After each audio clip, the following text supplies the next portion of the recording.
Assalamualaikum warahmatullahi wabarakatuh. Perkenalkan, nama saya Nabila. Saya dari SMP Angkasa Lanut Dosen Sastra Negara Bandung, kelas 9D, akan menjelaskan tentang perkembangan kerjasama dunia. Kita masuk ke awal mula terjadinya interaksi dan kerjasama antar wilayah. Sejarah awal mula terjadinya interaksi dan kerjasama antar wilayah dunia dimulai pada masa perkembangan kebudayaan manusia dan beberapa kelompok masyarakat yang tinggal di daerah aliran sungai yang subur. Wilayah yang subur dapat mengembangkan peradaban yang maju. Perdagangan wilayah makin terbuka karena adanya jalur sustra. Jalur sustra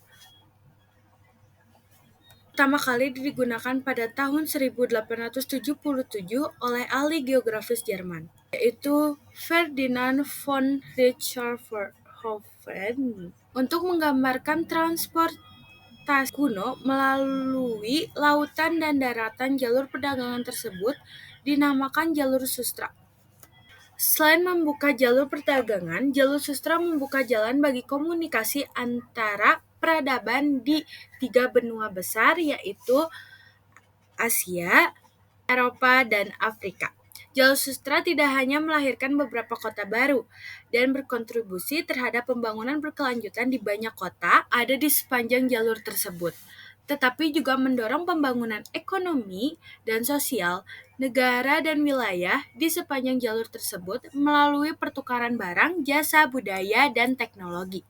Nah, pengaruh aktivitas ekonomi dalam kerjasama antar wilayah berdampak pada politik dan budaya. Hal tersebut dapat dilihat pada masa-masa kerajaan di Nusantara, baik itu yang bercorak Hindu, Buddha, maupun Islam. Contoh di Kerajaan Sariwijaya.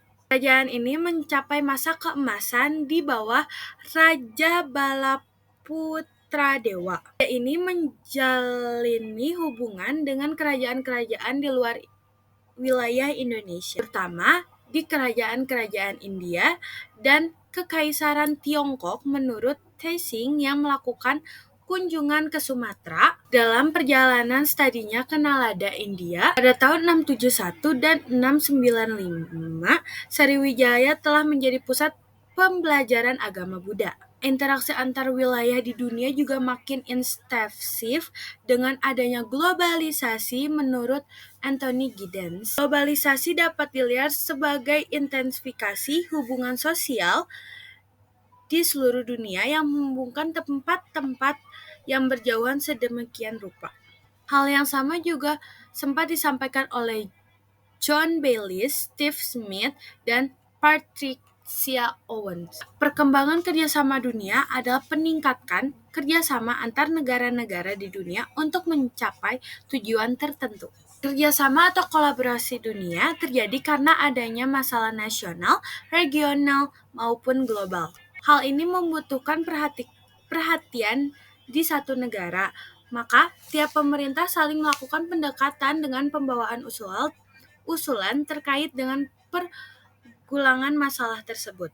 Kerjasama internasional adalah hubungan kerjasama yang dilakukan oleh 2 atau lebih negara, dapat dilakukan dalam bentuk bilateral, regional, dan multilateral. Di sini kita udah masuk ke bentuk-bentuk kerjasama internasional.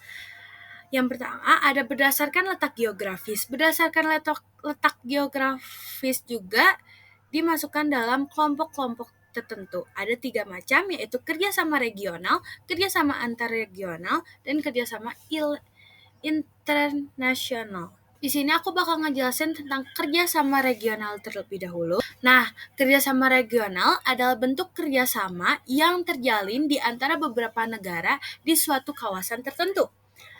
Kita lanjut ke kerjasama antarregional.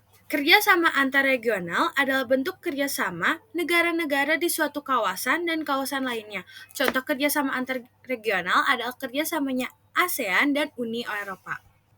Kerjasama internasional merupakan bentuk kerjasama antar negara dari berbagai belahan dunia. Contohnya PBB atau Perserikatan Bangsa-Bangsa. Kita masuk ke kedua, yaitu berdasarkan jumlah negara peserta. Nah, berdasarkan jumlah negara peserta ini dibagi menjadi 2 kelompok, yaitu kerjasama bilateral dan kerjasama multilateral. Nah, kita akan menjelaskan tentang kerjasama bilateral terlebih dahulu. Nah, kerjasama bilateral adalah kerjasama yang terjalin antara dua negara.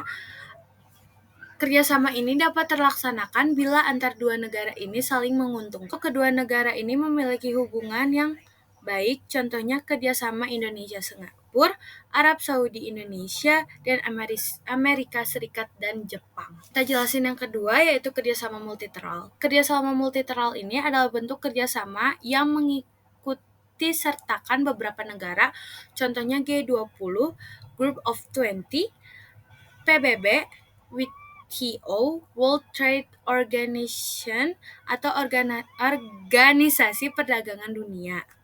Masuk ke yang keempat, yaitu berdasarkan kesamaan tujuan. Berdasarkan kesamaan tujuan adalah kerjasama ini dilatar belakangi oleh tujuan yang sama, contohnya ILO, International Labour Organization. Nah, masuk ke yang keempat, yaitu berdasarkan kesamaan lapangan. Kerjasama antar negara ini dilatar belakangi oleh kesamaan bidang usaha, misalnya negara-negara mempunyai lapangan usaha yang sama pada sumber minyak bumi, membentuk OPEC, Organization of the Petroleum Exporting Countries. Nah, sekarang kita masuk nih ke profil beberapa lembaga kerjasama internasional. Ya, yang pertama ada ASEAN. ASEAN merupakan Association of South Asian Nations, merupakan organisasi geopolitik dan ekonomi dari 10 negara Asia Tenggara. ASEAN dibentuk pada 8 Agustus 1967. ASEAN itu digagas oleh 5 negara, yaitu Indonesia, Malaysia, Filipina, Singapura, Malaysia, dan Thailand. Dalam perjalanan keanggotaan ASEAN bertambah, negara-negara yang ikut bergabung kemudian adalah Myanmar, Vietnam, terus Brunei Darussalam, Kamboja, Laos. Tujuan pembentukan ASEAN ini adalah meningkatkan pertumbuhan ekonomi sosial dan budaya di antara negara-negara anggota tersebut. Yang kedua ada Uni Eropa. Uni Eropa adalah merupakan sebuah organisasi antar pemerintah dan supranasional yang anggotanya terdiri dari negara-negara Eropa. Eropa beranggotakan 27 negara.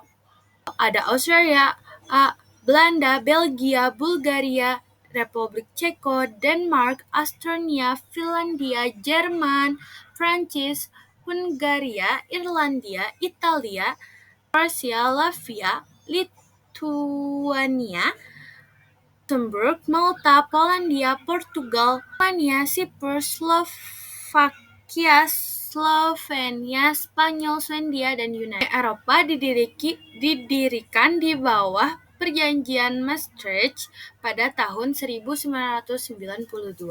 Nah, yang ketiga yaitu Perserikatan Bangsa-Bangsa atau PBB. Merupakan organisasi internasional yang dibentuk sebagai pengganti Liga Bangsa-Bangsa atau LBB. Pengganti tersebut disebabkan oleh kegagalan LBB dalam mewujudkan perdamaian dan kerjasama dunia. Untuk menangani isu-isu universal, Winarno 2019 dan Ashari 2020. Kita masuk ke terakhir yaitu G20. Kelompok 20 adalah forum utama kerjasama ekonomi internasional yang berperan penting dalam membentuk dan memperkuat arsitek global dalam tata kelola di semua isu-isu ekonomi utama internasional. G20 dibentuk pada tahun 1999 setelah krisis keuangan Asia. G20 merupakan forum dialog antar para kementerian keuangan, gubernur bank sentral 19 negara, dan Uni Eropa dalam rangka menangani ekonomi krisis. Sekian presentasi dari saya. Wassalamualaikum warahmatullahi wabarakatuh.